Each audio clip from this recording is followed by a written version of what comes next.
औलादे शक्ति है, उसमें स्वदेश की भक्ति है। वह युद्ध के रुख को बदल देता, दुश्मन को पल में मसल देता।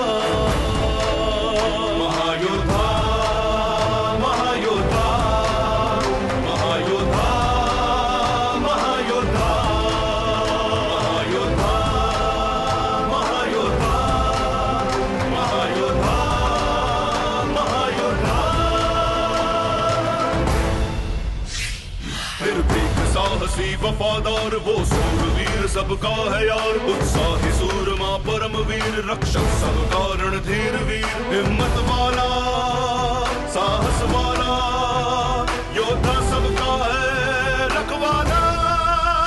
महायोद्धा, महायोद्धा, महायोद्धा, महायोद्धा, महायोद्धा, महायोद्धा, महायोद्धा, महायोद्धा।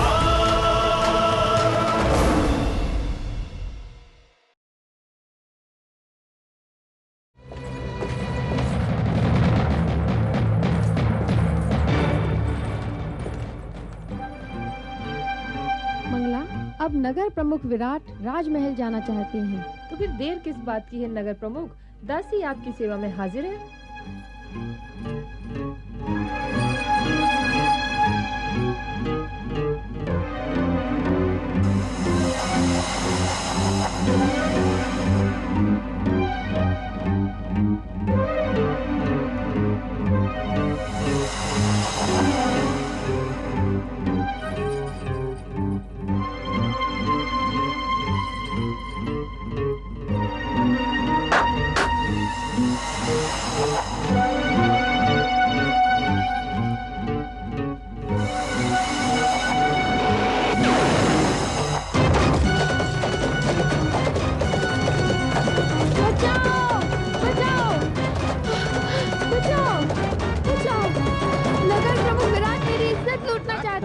बचाओ, बचाओ, बचाओ, बचाओ, बचाओ, बचाओ। अरे ये तो नगर प्रमुख विराट है। बचाओ, बचाओ, बचाओ, बचाओ, बचाओ, मुझे बचाओ, बचाओ, बचाओ, बचाओ, बचाओ, बचाओ, बचाओ। नगर प्रमुख विराट?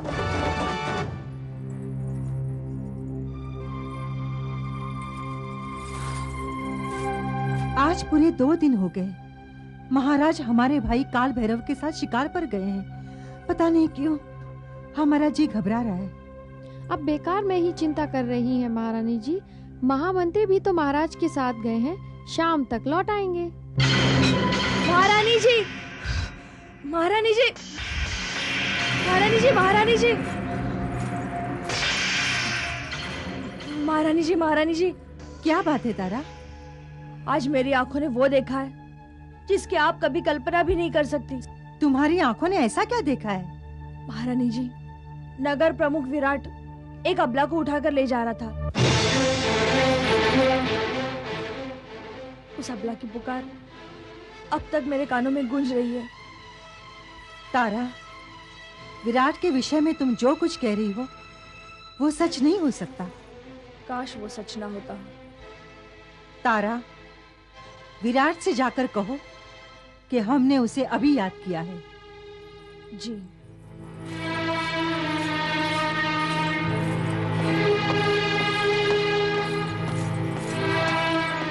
महारानी जी की जय हो। क्या बात है सैनिक?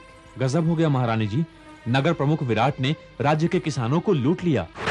ये तुम क्या कह रहे हो? मैंने अपनी आंखों से देखा है महारानी जी, सीमा पर एक किसान का शव मिला है।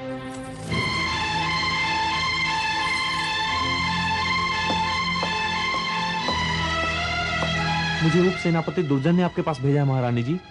दुर्जन ने तुम्हें हमारे पास क्यों भेजा है? नगर प्रमुख ने न्याय प्रमुख की पुत्री यशोधरा की इज्जत से खिलवाड़ करने की कोशिश की थी महारानी जी। क्या? नगर प्रमुख ने न्याय प्रमुख की पुत्री से खिलवाड़ करने की कोशिश की? लेकिन विराट ऐसे कैसे कर सकता है? हमारी परेशानी का कारण तुम हो विराट, तुम। हम सपने में भी नहीं सोच सकते कि तुम कोई ऐसी हरकत करोगे जिससे हमारा सर शर्म से झुक जाएगा। हमें तुमसे ऐसी उम्मीद नहीं थी। क्षमा चाहता हूं महारानी जी। विराट कभी ऐसा कार्य करने का सोच भी नहीं सकता जिससे आपका सर शर्म से झुक जाए। क्या मैं जान सकता हूं कि मेरा अपराध क्या है? हमें तो बताते हुए भी शर्म आती है विराट कि अपने खिलवाड़ के लिए तुमने भी हमारे भाई की तरह राज्य की बहू बेटियों को उठाना शुरू कर दिया।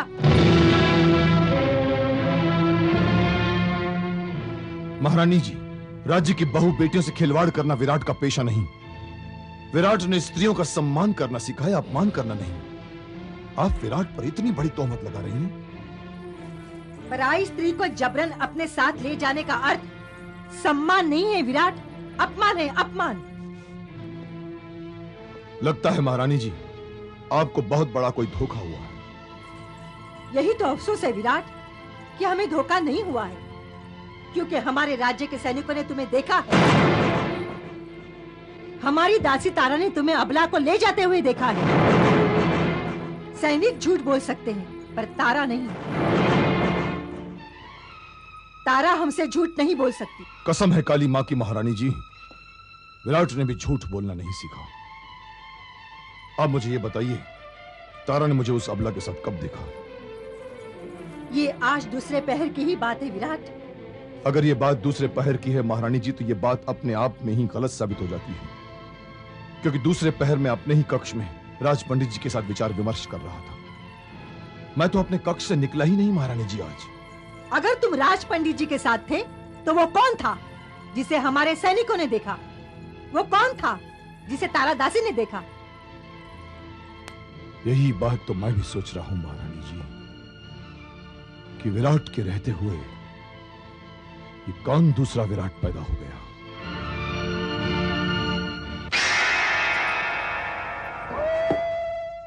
अंगला मंगला, हमारे राज्य के नगर प्रमुख और हमारे सबसे बड़े दुश्मन विराट के क्या समाचार लाई हो? पूरे राज्य में नगर प्रमुख विराट की हर तरफ बदनामी हो रही है सेनापति जी। यहाँ तक कि महारानी को भी नगर प्रमुख के कारनामों की खबर पहुँच चुकी है।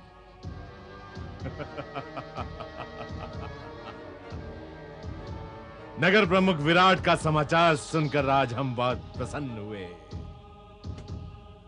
आज बहुत दिनों के बाद हमारे कलेजे में थोड़ी सी ठंडक पहुंची।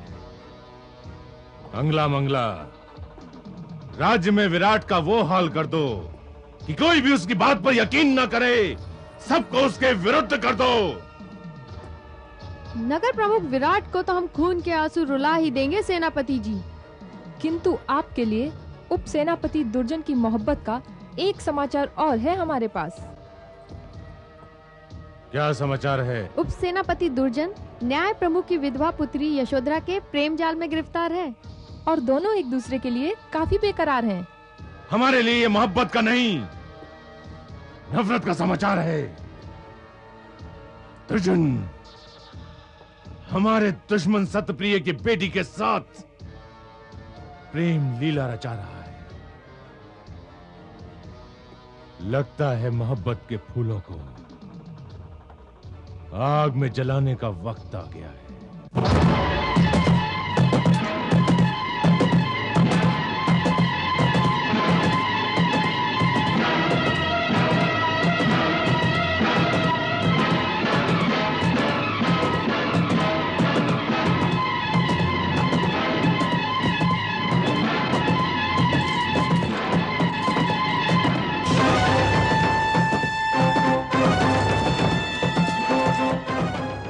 नकाबपोश, ए, ठहरो।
जल्दी आ जाओ, आ जाओ, आ जाओ, आ जाओ।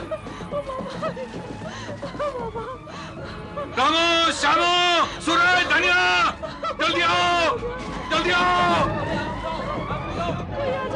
जल्दी आओ।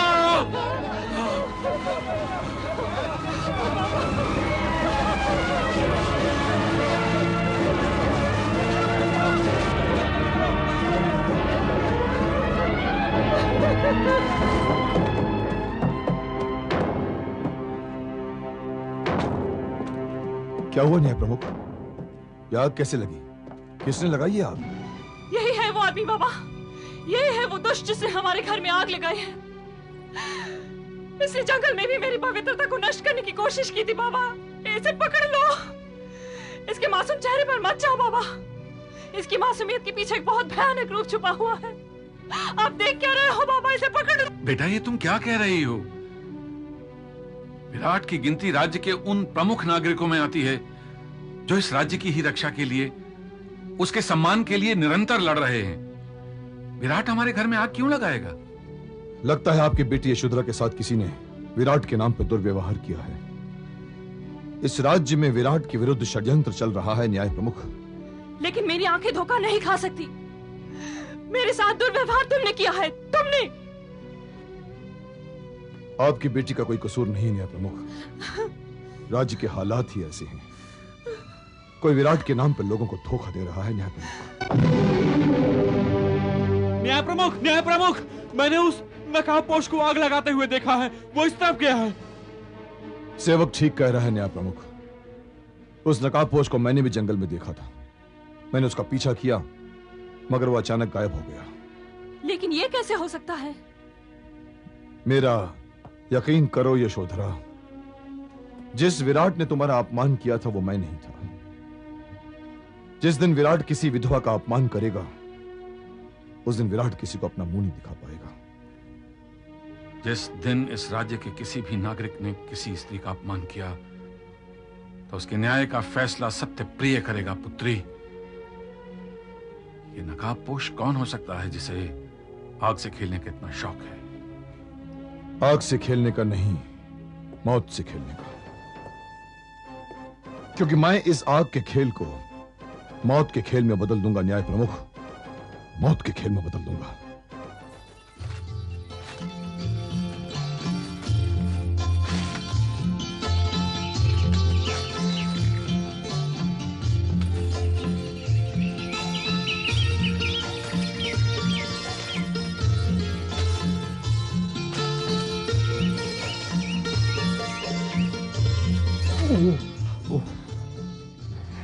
क्या हुआ नटवर? कुछ नहीं, कांटा। कांटा अपने मौजूद होने की सूचना दे रहा है। तुम्हारा ध्यान कहीं भटक गया होगा। मैं फिर कहती हूँ नटवर, इस तरह जड़ी बूटी ढूंढकर औषधि तैयार करना कोई सरल काम नहीं है।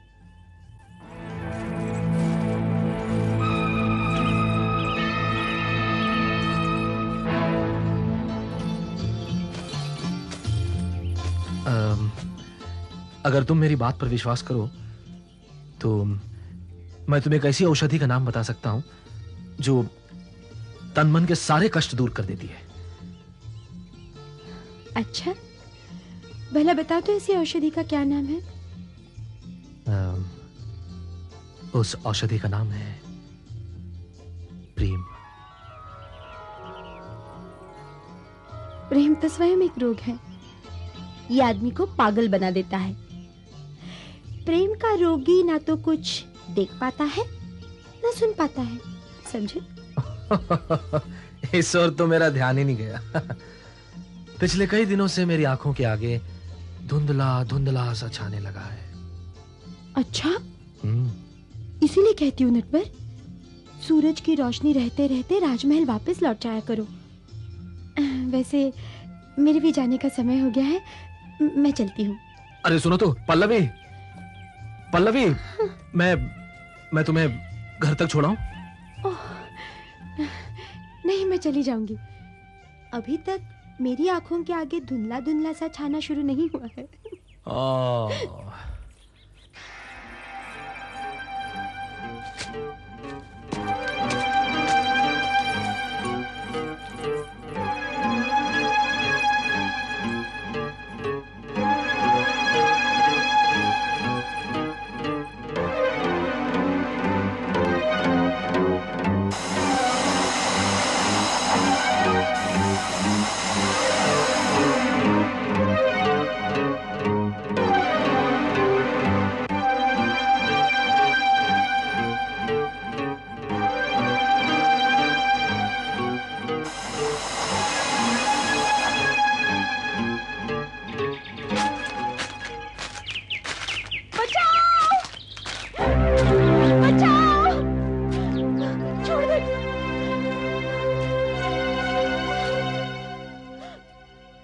ये तो पल्लवी की आवाज है।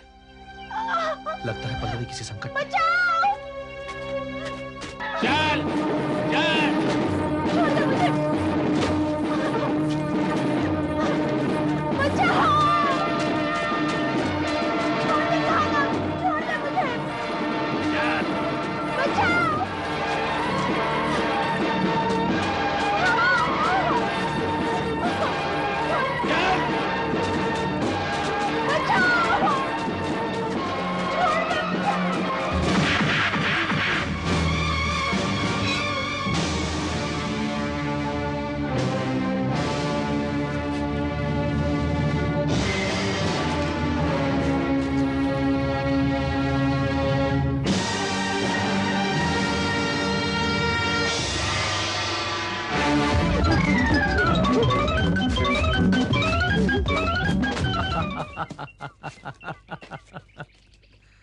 तुम ठीक तो हो ना पल्लवी?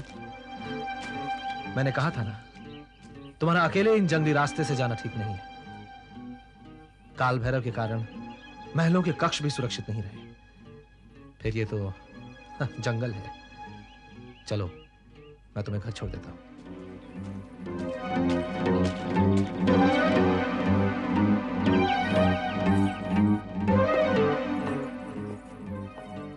शायद राजवैद्य जी घर पर ही है। मैं दरवाजा खुलवाता हूं।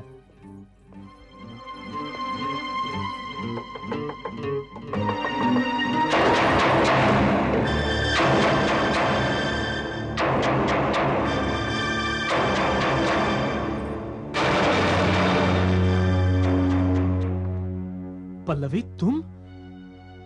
लेकिन वो... मैं तो सीधे यहाँ आ गई थी, लेकिन मुझे देखकर तुम्हारे चेहरे का रंग क्यों उड़ गया? तुम यहाँ हो तो वो कौन थी जिसे मैंने जंगल में एक आदमी से बचाया था? और वो कौन है जिसे मैं यहाँ घर तक पहुंचाने आया हूँ? कैसी बातें कर रहे हो तुम? तुम्हारे साथ तो कोई भी नहीं है। नहीं नहीं पल्लवी, मेरी बात पर विश्वास करो। मैं सच तुम्हारे साथ यहाँ तक आया हूँ। यहाँ आने के लिए तुम कोई ना कोई बहाना ढूंढ ही लेते हो। वैसे तुम जिसे सबसे बड़ी औषधि बता रहे थे ना, उस रोग का एक लक्षण ये भी है कि आदमी बहाना बनाने में निपुण हो जाता है। नहीं पल्लवी, मैं कोई बहाना नहीं बना रहा हूँ। मेरा प्रश्न अब भी वही है। अगर तुम यहाँ हो तो वो कौन थी?